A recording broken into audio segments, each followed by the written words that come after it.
Okay, so if you want to give somebody access to your WordPress dashboard so that they can come in and add blog posts or make amendments or upload plugins or whatever it is that you're wanting them to do, then you're going to need to create a new user role for them. And the way that you're going to do that is when you're in your dashboard, when you first log in, you'll see something down here called users. And you can click on here and go ahead and add new user.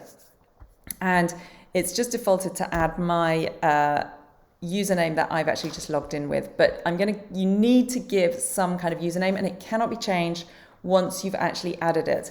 So make it something that's memorable or easy for somebody to remember if you're giving them access. So it's applicable to them, but not necessarily their name, which might sound a little bit nonsensical, but actually you don't want it to be easy for somebody else to guess. So let's just say we are going to add a username. I'm just going to call it Ruby. That's the name of my dog. And then you do need to add an email address in here. So I'm going to add my email address in there. And you can leave these blank. First name, last name, website, you can leave those, or they can come in and add those once they actually log in. It automatically generates a password for them, but if you leave this checked, then when it sends the new user an email about it, it gives them an opportunity to set up their own password, which is a really good idea, rather than you having to send them something like this and risk them not receiving it correctly or making an error when they're trying to type it in. So the last thing to check is this user role. So there's lots of different roles that you can give to people. If you give them administrator access, that's the highest access you can give. That's the access that you have to WordPress as the owner. And so use this with caution. However, there are certain things that if you are needing people to come in and add a theme, for example, or any kind of plugins, you're going to need to give them administrator access.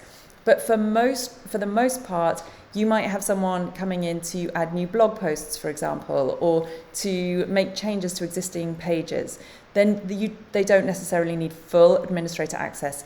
In the description below this video, I'm going to add a link to a blog post that tells you all about what each role is, so that you can make a decision as to what kind of access the person that you are giving access to your website is actually going to need. So you don't give them more access than they actually require in order to carry out the tasks you're wanting them to. So use this administrator role with extreme caution, because they have exactly the same rights to your WordPress website as you have if you make them an administrator. So if you are wanting me to go into your website, if you're on one of my courses and you're wanting me to go in and add a new theme or add plugins, then I will need administrator access.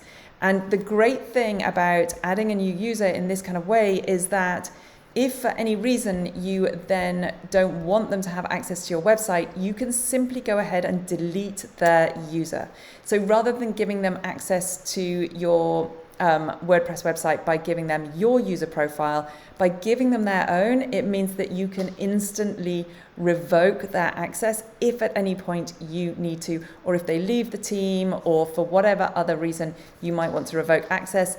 This is an easy way for you to make sure that they no longer have access to your website, or you can change their role on the actual on their user profile. So if you wanted to change them from administrator to contributor, that's really straightforward for you to go ahead and do.